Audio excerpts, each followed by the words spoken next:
One of the first steps is admitting you have target panic and seeking some help. And so I got on Facebook and admitted that I had target panic and kind of telling what my symptoms were, and I got a lot of people giving a lot of advice, and I pick and choose, you know, what I think will work for me. And one of the things that one guy said, and I can't remember who it was, he said do a figure 8 with your aim before you shoot.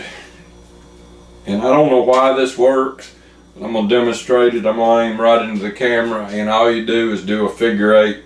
I make the center of the camera the center of the 8, and you draw back, aim, go up, cross over, come back to the center, and release. And whatever that does, it seems to work. It seems like while I'm making that figure 8, I'm relaxing and coming into my shot, and as soon as I come back to that X, I release, and it sort of separates the fact that that I've got to release as soon as I get on target. So I'm getting on target, then I'm getting away from the target, making that 8, then coming back. And one of the things that really helped me is Alabama deer are so bad to squat. And a lot of times I aim a little bit high. I got to noticing that I could stop at the bottom of the 8 and release then, and my arrows would be directed, you know, depending on the size of the 8 I was making, my arrows would be directed about 4 inches low from where I, you know, thought I was aiming, which was a lot of times was right on target or just underneath, right where I needed to be aiming. So the figure 8 was a good drill. Another good drill was separating, and I'm looking at my board over here, I've got it all wrote down, there's so many, is not shooting where I'm looking. And it's just a drill I do on purpose where I look where I normally would want to hit, but I don't aim the bow anywhere near. I'll be looking, see, I'm looking at the camera, but I'm aiming away to the side and focusing on the release. And that gets me, it helps break the connection between the aim triggered release and a release that's released, you know, from my mind, where I just focus on relaxing, and then boom, it's gone. And it kind of breaks that connection between aiming and releasing. All right, another drill I did was draw, aim, expand, and let down. That's real popular, what a lot of people say do, and all I would do is really focus on relaxing. And if you're not focusing on relaxing, a lot of times you'll be surprised at what's not relaxed. And I'm bad to pinch the bow between thumb and not relax that hand. I'm sort of uncoordinated in a certain way by the fact that when I do something with one hand, the other hand wants to follow suit. And so I can relax this left hand, and it actually helps relax the right hand too. I can relax my neck. You'd be surprised how many people may be shooting with a stiff neck where they draw back and they scrunch their neck in and just tense. There's no reason to be tense anywhere. You just have to be relaxed. The only place that really needs some tension on it is the finger, just enough to hold the string. And what I do, let's see, draw, aim, expand, and let down. I'll draw, real relaxed, aim, relaxed, expand, and then let down. I do everything but shoot, and my mind is focused on really relax. One thing that helps is when you're shooting, don't make yourself stop on a good shot. In other words, if you make a bad shot, it's getting toward quitting time and you start making some bad shots, don't say to yourself, okay, I gotta make one good shot before I quit. Pick a shot to quit on and quit on it. It don't matter if you don't even hit the target. That too kind of breaks the cycle of the pressure of making a good shot. You just don't want to put that added pressure on you, and you don't want to put that much importance into it. You just want to be relaxed. All right, another thing And this will take a second to get into one of the things that really helps to figure out how a good shot is really supposed to feel. And one of the things that helps is a Kissick Lee, I may be saying his name wrong, Kissick Lee shot trainer. And this one's a little beat up and torn up. I've had it for a while, but it's really helped. I use this a lot. I modified it where it's easier to hook up, put some heavy duty Velcro on it instead of the little hook thing they had. So all I got to do is wrap it around the string like this, and that ties my elbow to the string, so when I release, if I've got any collapse in my shot before I release, it will show me. It will show me, and I can't shoot it with air because it does.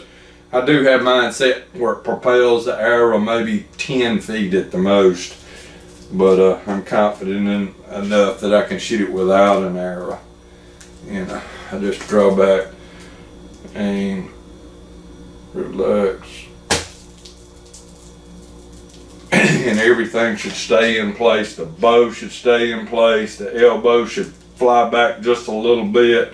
And if you're collapsing, you'll know it. And another thing, if you use this like for 3 days straight and never allow yourself to really shoot an arrow, you'll find out what a good shot is supposed to feel like when you do finally allow yourself to shoot an arrow. You know, everything, motion, intention. If you've been holding that tension and direction during the shot with this trainer, it will really feel good when you do finally release an arrow. And it's funny how the mind and the body, if you release 2 or 3 arrows, it'll go back to your old ways. That first arrow is the arrow that's going to feel the best after using this. So you really have to use this Kissick Lee trainer a lot, and it doesn't hurt before I go bow hunting to put it on and make 2 or 3 shots with it. That too, it breaks the cycle of caring where you hit, because you're not hitting anywhere. Your arrow's literally just falling off the end of your bow. And so it kind of helps with your mind too. Another thing that I see a lot, and I think a lot of Olympic trainers train their shooters to do this, and they focus not on the shot but the finish. And you'll see them come up and just without the string in their hand, they'll come up here just like I'm doing now, and they'll practice. They just imagine that you're going to relax the string good, and their hand's going to slide down the side of their face and end up behind their neck. And if you do that enough, and then boom, the next thing you know, when you come up to a shot, boom, everything does like it's supposed to do. And so when you're shooting, don't focus on where the arrow's hitting, focus on the finish. If you finish well and your follow through is good, you'll start shooting tighter groups. And the target panic, well, you won't be thinking about at the shot. You won't be thinking about, I'm on target and I need to shoot. You'll be thinking about focusing on the finish, and that kind of does something else to your mind and kind of helps you not have the panic and the anxiety quite so much. All right, another thing I did, and I kind of came up with this one on my own, what I'd learned for myself is that the target panic was triggered by 2 things: being on target and being at full draw. So what I started doing was drawing like this much and releasing, and trying to break that cycle between the 3 things that made my target panic jump in there, or my target panic was able to anticipate when the shot was going to go off so well that at one time I was hitting like to the left like 6 inches every shot, and I was aiming where I was supposed to be aiming. I know how to aim. I aim instinctive. I know where to point that arrow, and but still I was shooting left, because right at the shot I was really consistently giving a little punch, and it was automatically, triggered by the fact that I was at full draw and I was on target, and that activated my brain to release, and boom, I was just doing a real consistent punch. I mean, I was almost shooting good, but shooting to the left 6 inches. And when I finally did get this Kissick Lee shot trainer, and used it a bunch, and then made my first shot and my arrow went right in there, I'm like, yeah, it's my release, my target panic is causing those lefts. And another one is draw with the eyes closed and then open and shoot. Now, a lot of people do those, what they call blind bell shooting. They get up there and they close their eyes and they shoot and shoot and shoot. For me, that really didn't do that much. When I opened my eyes, the panic was right back. And so what I did, I started drawing, and I would aim, and then I'd close my eyes and I'd focus on expanding, and then I'd open my eyes and shoot. So it really, I was focused. While my eyes were closed, I was focusing on expanding and relaxing and follow through and the finish and all. And then when I opened my eyes, I'd let her go. And I don't know which one of these helped the most.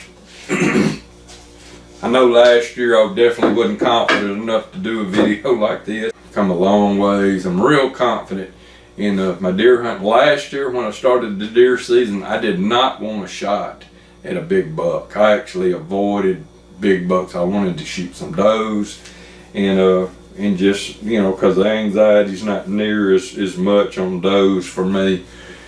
This year, I'm a lot more confident. If I, get a big buck coming to acorn tree or something before season, I'm gonna be there the first day, and I'm gonna be a lot more confident this year. So that's some of the things that's kind of helped me. TurkeyBowMaster out.